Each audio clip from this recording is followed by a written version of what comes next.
Hello and welcome again at long last to Living and Active. This might go on the Watchful Nomad playlist or series or whatever, but I make no promises in that direction. Cheers. Um, so this should be an interesting video. Um,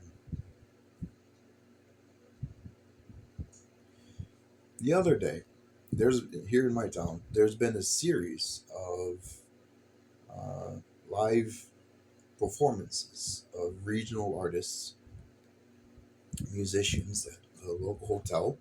They have assembly, like a banquet hall type thing in the hotel. And once a month, they have a show there, live performance, whatever. And I've been wanting. They started in March, and I've been wanting to go all year long. And I've finally made the first show of the year that I've been able to.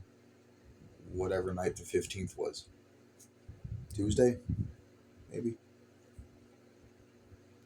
So anyway, I went there and watched the show, and I liked it a lot. Very helpful people getting my wheelchair into the venue and everything, and local uh, uh, business owner who does a lot of catering does all the catering basically for everything that happens in town was there, and she was very nice and and talked to me because I haven't really seen or talked to her in a while. Whatever, she helped me get some plates of food gathered up and taken over to a table because the room was really set up for being there for the show and like having something in front of you for a snack, but having my own chair with me, I didn't have any open spots at a table. So I figured out something in the back of the room so I wouldn't be in anyone's way. And she delivered the food that she put on the plate very thoughtfully for me to that table, and it was great. But uh, the main liner, I guess he's a member of a whole bunch of different bands, whatever. But I waited after the show, and I was going to talk to him or whatever, and because I was really waiting to talk to the the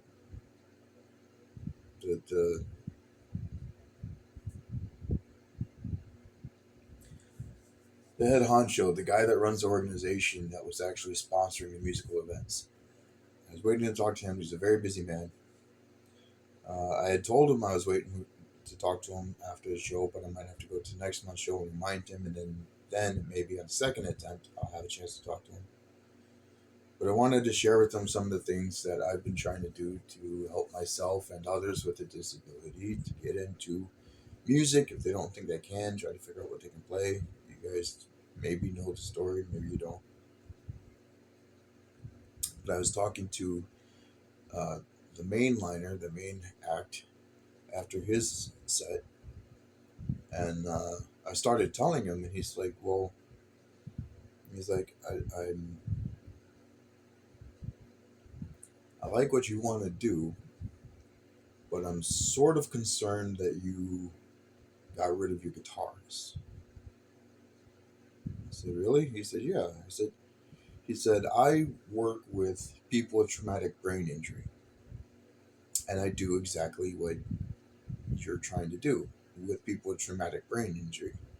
He said, "There's a device, and I'm surprised you don't know this, but maybe you just haven't heard of it. But there's a device that lets the people attach it to a regular guitar neck, and then they can make a limited number of chords, but they can still make chords with just one finger to play guitar. It's like an auto harp that mounts to the neck of the guitar, and you push one button, and it presses all the things to make that one chord. And there's like 4 or 5 chords that you can use on it.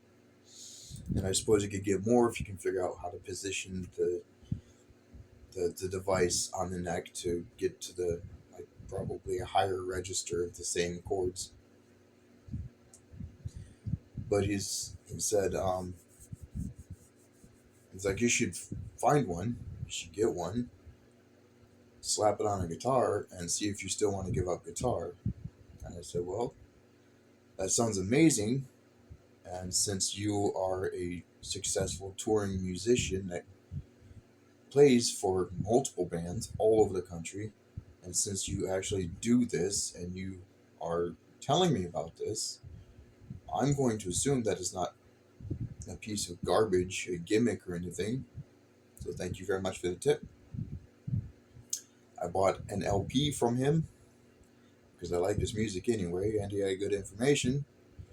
Um, so if buying an LP, if not necessarily sanctified music, uh, leads to um, him being able to continue his work with other or with people with traumatic brain injuries, and I can sit there and talk to him and let him read my "We All Need Jesus" shirt for however long he wants to sit there and do it and consider things.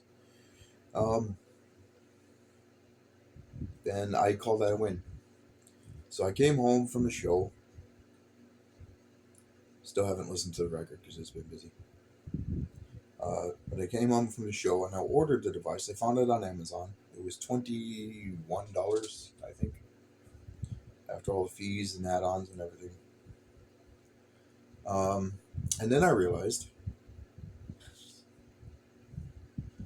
that all of my guitars uh, are or were in Blue Note on consignment, and all of the things that I had taken to Blue Note on consignment were selling very fast.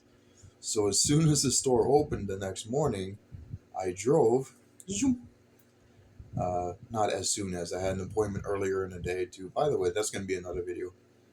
I went and I got a professional seamstress tailor to take my actual measurements for clothes if I'm going to start getting into making clothes.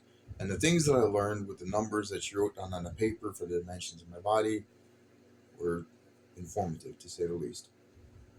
Anyway, but after that, I went to Blue Note, and the guitar that I had in mind that I was going to put this on and actually use to try to see if I could do this specifically had sold literally like an hour or so before I got there. Either that or very late the day before. like, um,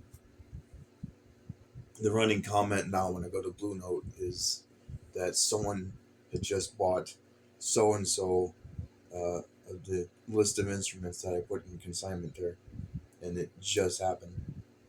So I was there, and I told them why I was there, and they said, "Yeah, that's really cool, whatever." And then I told them that the guitar I was came back there to get to take off a consignment and bring back home wasn't there. They said, "Yeah, it went whenever. It was either early that day because they'd only been open for about an hour and a half, or late the day before." And while I was standing there, somebody else came in and bought a bunch of my guitar cables, um, like four of them, that they had seen and set aside and put on my other whatever, finished paying for those, and walked out while I was still standing there. So I was like, great, cool. Now I have uh, a little bit of store credit built up, so let me go see what kind of guitar uh, that I want for, to try this device with or whatever else. And they had one. It was very nice. It was an acoustic electric. Um, can't remember the name brand, but it was very nice. It had a very nice tone to it and everything else. Um, and then I saw that one of the other guitars, my Recording King Dirty 30s Wrangler 6-string parlor guitar. And if you don't remember which one that was whatever. It's the red, white, and blue one. Full acoustic, no pickups or anything on it. And that was still on the wall. So I did all of the things that were necessary to undo that consignment transaction, whatever, and I brought it home. And now I'm waiting for the device and everything else. But that got me into looking at the other instruments that I have that I've maintained or whatever, and I really want to. I want to get this sewing machine project to the stopping point, or at least the pausing point that I'm aiming at, so that I can uh, put away all of the cleaning and repairing things out of the way, and then open up the space that's here for getting set up to like maybe pick away at doing some patterns or whatever. But mainly, I want to get back to music. I really do. It's annoying me that it's taking me this long to get it done. But in my preparations for getting back into music, I've been looking up different genres of folk acoustical music. The more epic, the better, because I really like epic arrangements of acoustic music, um, just because I do. I like it. It goes back to, when I, as a Gen Xer, um, when I like the really emotional, that intensely emotional music that was coming out back in my day. Um, that was really addressing a lot of the things that I was going through that pretty much nothing and nobody else was. I go back and forth as to how uh, a blood bought redeemed person, the sanctified spirit, um, should handle the heavier forms of music and genres. I go back and forth, and it's not a salvation issue, and it's not even a doctrinal issue. It's really a matter of preference and conviction. But I don't have a set conviction on it. It's just sometimes it seems like the right thing to do would be, if I'm having trouble keeping my mind focused on spiritual things, then I should probably shun, uh, not really shun, but kind of cut back on, um, the more emotional styles of music, no matter what the lyrics say, just because the emotional swell that comes with it might lead me into focusing on the emotion instead of where my emotion is instead of where my mind is. So if I'm feeling frustrated or whatever, and um, I'm not focused on the things of the Lord, I know that listening to some styles of music, no matter what the lyrics are going to have me focusing on the emotion of the style of music, not the song or not the lyrics. So it's like not eating 27 cookies when you have a toothache. I just it's minimizing the harmful effect by abstaining for a little bit. But I also have the recognition that God gave us emotions. He made us to be emotional beings, and He gave us ways of expressing these emotions, music being one of them. He gave us outdoor voices for a reason, and there are times where we need to be able to use our outdoor voices and just say things the way they are. Now, all of these things are coming together, and I promise you, there's a point to this. Um, Time is short. We know this,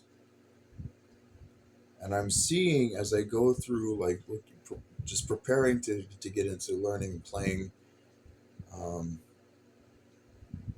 kind of acoustical based instruments. I'm seeing that a lot of um, the more epic, the more attention grabbing, um, well done, high production value music is going full pagan and witchcraft and any number of combinations of the two, or full blown satanic. And there's an obvious reason why the more bombastic, the more epic, the cleaner or better produced the music is, sound engineering and all that,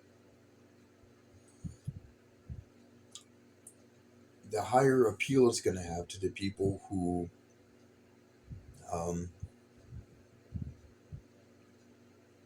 are looking for that kind of messaging. It has a big draw.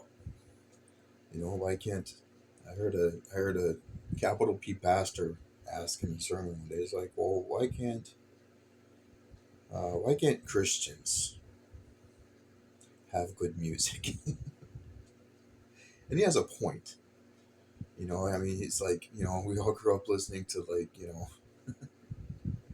Leonard Skinner and the classics and all this other stuff, and it was good music, just the lyrics were garbage. Why couldn't we have, Blood Bought Redeemed, who were making similar quality music that had the same uh, ability to grab people's attention and hold it long enough for the lyrics to take effect and proclaim the name of God? Why when music on the secular side was becoming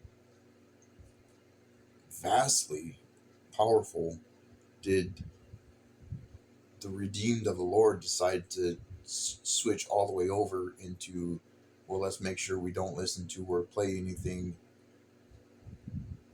that doesn't put people to sleep? I don't know why that happened, but it's getting bad now. It's very, very bad. And I want to fix it. I want to do something, at least, to fix it.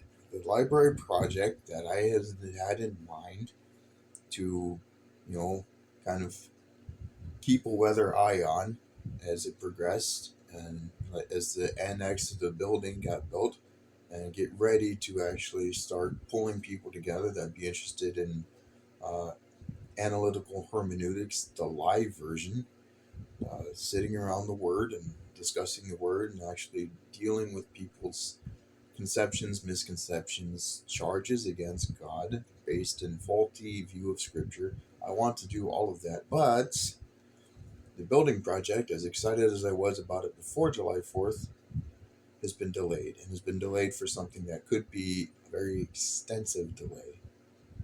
Basically, the fence went up around the construction site, but they haven't even started digging yet because they don't want to dig because the contractor can't get any rebar to tie the cages that go inside the holes they'd be digging for the footings for the foundation of the annex. They don't know when they're going to get the rebar. So, since that's going to be a while in happening, we may not be here for it. I'm not going to waste any of my time as the watchful nomad. Um, because I think there comes a time when the watchmen on the wall have watched. The season has approached. Paul has said you wouldn't need to write to us about the times because we know when we are in them, and we know we are in them. Um, so it's time now. We've been watching. We've been calling out from the top of the wall. Now it's time to get off the wall and continue being watchful, but being watchful for ways to help those who would heed the call to do so. So what I've done is there have been many, like over the years since that I've been trying to like actually get into more traditional styles of music and more epic genres, or whatever, uh, Slavic, um, Scots Irish, even some of the Old English, um, Scandinavian, the old traditional folk styles of music. Uh, some of them have actually stuck pretty far into my brain. They're very effective earworms, but their messaging is not great. So I've rewritten two of them tonight, just tonight, or this morning, I suppose. Um, and I will put in, I want to find people. I don't have the skills or the technical know how to get these redone with these lyrics that proclaim what's going on. So I want to get the lyrics at least into the hands of people that do and have them do their part in bringing this about. Because what is missing? What is really missing? And the one that I'm going to post the lyrics to here in the description box down below, along with the video, the uh, the the the song itself is built upon, so that people can get the credit that is due to them, because it was really great production value. The lyrics are garbage, full on pagan, Norse pagan, by the way. Um, but the pagans are putting together these huge, epic, rallying war cries that the followers of deception are gathering behind. And the redeemed of the Lord aren't. And I think we need to reclaim some of that turf, because we need, as watchful people, as those who are on our way home and should be crying out in any way we can, in any voice and venue that will give occasion to catch and turn the ear and attention of those who would otherwise sleepwalk into condemnation. I think we need to start being a little more bombastic. I think we need to actually act like we're not afraid of proclaiming the truth of the situation. Okay? So I'm going to post the lyrics in the description box. I'm going to post the video that the song idea is based on. It has the lyrics. It doesn't have, I don't think, it has any of the pagan imagery, but I could be wrong. Maybe it has some mild pagan imagery. Um, but I encourage you, if you watch the video for reference, so that you know what I'm trying to do with the song, the kind of song. It's a war cry, it's a battle cry. Um, I'm hoping that you can listen to watch the video, and read my lyrics that I wrote for it, and do it in time to what's going on there and get what I'm trying to go for. And I'm hoping that I can find some band that's already established, hopefully already with a huge audience and an impact already. Maybe Skillet would want to tackle this or something. I'll talk to them about it. I don't know them already. I don't have an ongoing conversation with Skillet. Like, I can't just call them up and be like, "Hey guys, what's up? I got this new idea for a song. You want it?" But that's exactly what I'm going to do. I'm going to be bold, and I'm going to say, "Look, you guys have an awesome. Your sound guy is fantastic. Your studio mixes are great. You've got all of the elements to make this as epic and as bombastic as it needs to be, to catch people's attention and to let them hear the lyrics taken from scripture, and tell people what exactly is about to happen in chronological order." I did it as closely as I could to the constraints of the song, because I don't have the original bone in my body, so I couldn't just write a new song. Um, but hopefully, I'm going to post this, and you guys can, if you want to, you don't have to, but if you want to, you can click on the link for the video and another window, open it in another window, and then click on the see more little function button in the description box and open it up all the way so that you can see the lyrics that I wrote and you can hear the music and hopefully put the lyrics um, to the music that's playing. And I'm going to try to work on getting these lyrics to someone that can put it together into a song and simultaneously building the skills that if no one else wants to take it or I can't get a hold of anybody that already has the ability to put it together, actually trying to put it together myself. So I hope that this 25.5 minute video has not been too convoluted, but that's the thing. Long video to say, click on the description box below, watch the video. Um, for the sake of the music, read the words so you can see what I'm trying to put together. If you want to, you don't have to, but you can. So there you go. This is me trying to reclaim good music for the sake of our king. So until next time, if there is a next time, and there might not be because time is indeed very short, God be with you. And let's uh, let's see if we can conduct ourselves in full to the glory of our king.